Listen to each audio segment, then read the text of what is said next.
guys, welcome back to Strong Successful Male. So for today, I'm going to go over an email I was sent from a subscriber. This story is actually from a woman, and she's writing in about her friend, her male friend, friends with her husband and all, who is recently divorced from a nutcase, raging effeminist single MOM.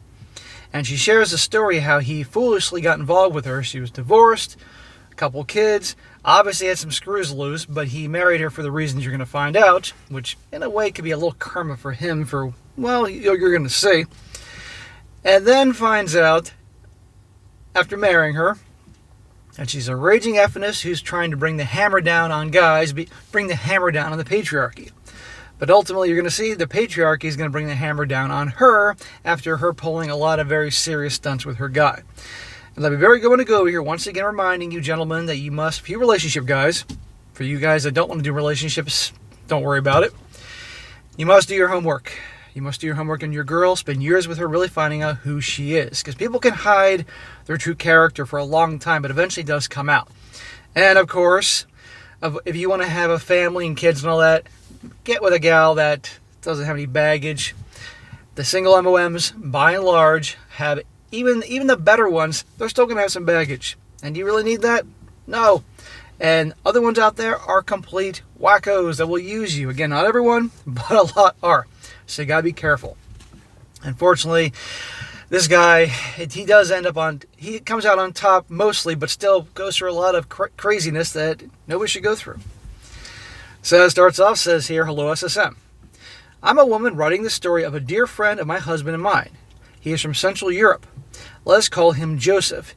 In the email, and he came to the States as a student in 2010. He met a lady there in her mid to late 30s. Lady, huh? So he was in his 20s then, she was in her 30s. Really?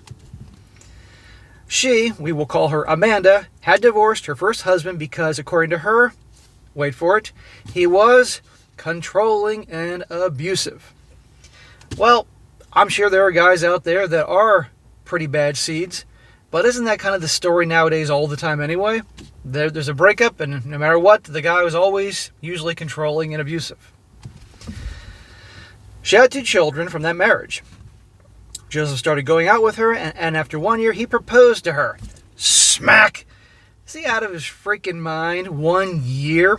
Single MOM. He's in his 20s, she's in her 30s. Now, in a second, you're going to see the motive here. He started work there while finishing his studies, and one of the reasons he proposed as soon as to become a U.S. citizen through marrying an American, and they have a child together.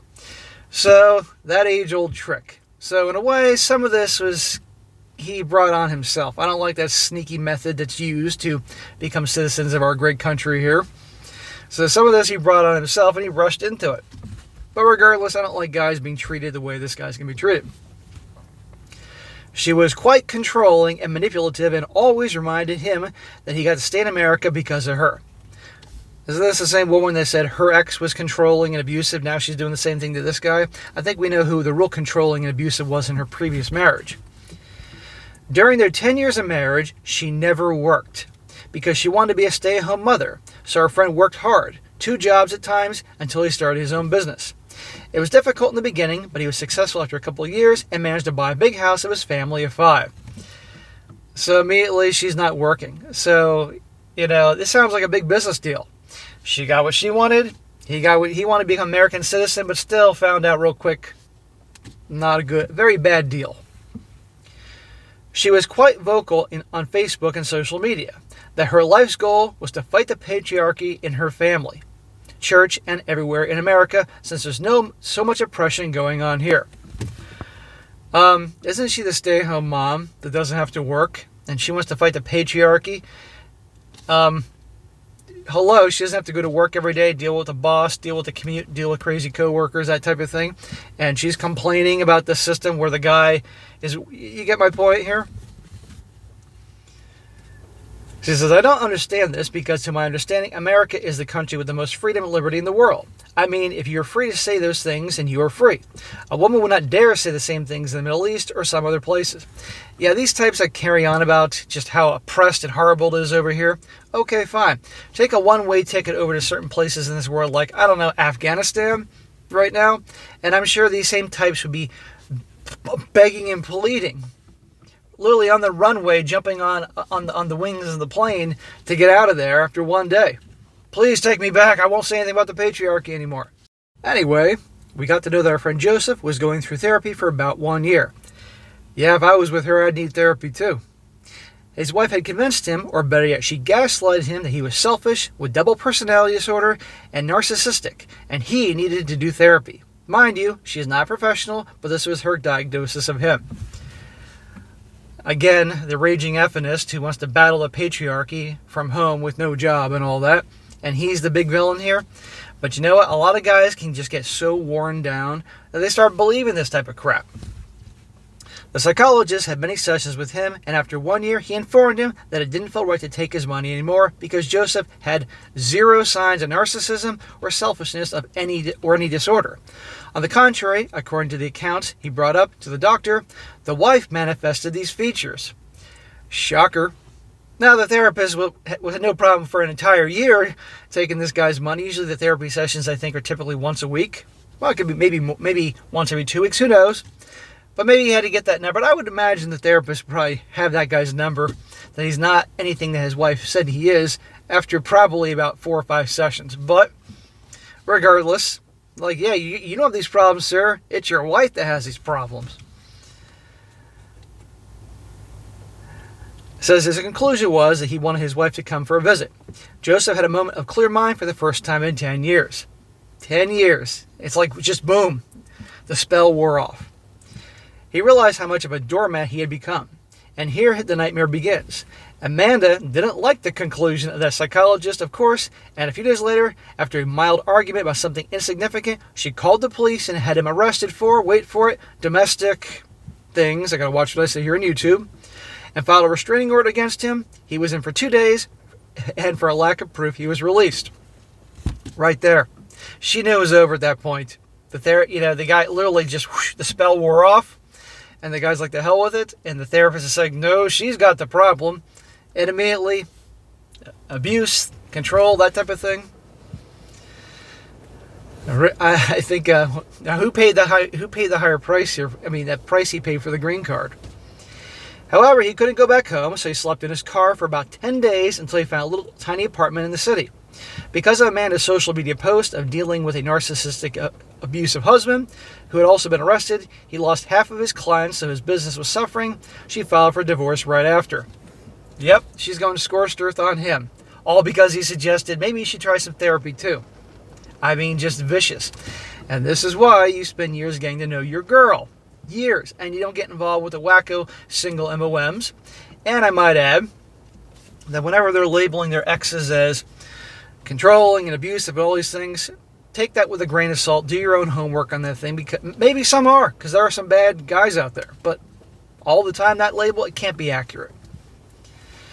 The judge had the psychologist analysis of Joseph and ordered one for Amanda according to the instructions mentioned by that psychologist, which Amanda refused to do. Of course she refused to meet with a psychologist because he would have her number. You know, this guy's a trained professional, at least we hope. And didn't listen to the judge, not good. The judge also ordered her to not disclose the details of the divorce proceedings in the social media because that would influence his decision. This judge thinks that this narcissistic attention, WHORE, isn't going to repeatedly and continuously post on social media. He's out of his mind. But you know what? That's her downfall. This instruction was ignored as well, and she ranted even more on Facebook about how the patriarchy is ruining her life, with the judge siding with Joseph, and things would be very different if the judge was female. Well, it's interesting that a lot of times it's the male judges that cave in these hearings and in situations. They cave and cater towards the crying gal and stick it to the guy, because these judges are foolish. These male judges are also jumping into blue pill simps. A lot of times the female judges actually see through the BS. The patriarchy ruining her life. She ruined her own life.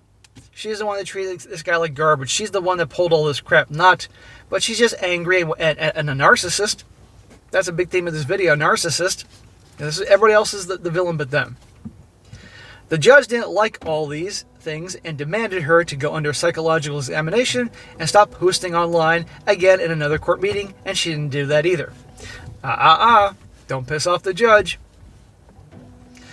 The judge then decided that Joseph pays zero alimony at all for the marriage, and also he shares custody 50-50. Awesome. I don't know how this guy was married to her for 10 years and she doesn't work and he didn't have to pay any alimony. She must have really pissed off this judge, if this is accurate and all. Well, right after the decision, a very good friend of Amanda started a GoFundMe page to raise support for Amanda since the patriarchy is mistreating her and she has no money. And of course, she can't work because she has always stayed at home and she was an activist. Well, she better get a job now. Amanda is such a lying person, and I'm so sorry for the hundreds of people, even dear friends, that donated money to her, about $4,500, without knowing the full picture of the story, because they believed her sob story, as so many people do. If anyone would write in the comments that they can't believe that Joseph is so horrible, they would be blocked and their comments deleted. Right, anybody else that didn't agree with her, they're the devil. Our friend is coming out strong, and after half a year since the divorce, has recovered a few of his old clients. Not all, though. I don't understand with this determination of Amanda to destroy her own comfortable life, marriage, family, and children just to be a fighter of the patriarchy. Because she's a miserable a-hole. Because there are a lot of miserable a-holes in this world. Taking out being a raging feminist wanting to fight the patriarchy, that crap. How many women in these stories and emails that people write in completely destroy their marriages because they're bored, because they want drama, because no doubt they were raised in environments with drama, so they got to create in their own lives to get kicks, And then don't get me started about this whole patriarchy crap. She's with a good guy. He was 10 years younger than her, married a single MOM, took on her kids. She didn't work. All these things, and she's complaining about how bad she has it. Yeah, that's what we're dealing with. My husband has more of an understanding about this whole situation, and he said to me that when I was shocked what was happening. My husband said the red flag was getting married to a divorced single MOM without knowing her before her real reasons why she was in that situation. Yeah, your husband's right. And your husband your husband gets this. End of story. But, so there you go, guys. Take your time getting to know your girl before you get too serious with her. Avoid this. You want family? Great. Stick to the gals that are single, that don't have any kids or any baggage and stuff like that. And not every single MOM is like this. I'll make this clear. I know a few. But even the good ones, yeah, there's going to be baggage with the kids and think there's going to be that kind of turmoil. But then there's other ones, like in the store, are just wackos and use guys, and many do, just to get a paycheck, And look what happened here. Now he was trying to milk the system, getting citizenship in this country to marry her for a green card. So he got a little payback in that area. I'm not a big fan of that tactic. But regardless, still nobody deserves this. I feel bad for that kid of theirs. Now, she did mention also, I didn't read this, that he's fighting to get full-time custody of that kid. And I really hope he does, because this guy's a good guy, and I really wish him well. So guys, there you go with the single MOMs. Narcissists, everybody's always wrong. The narcissists. Not them, but everybody else is.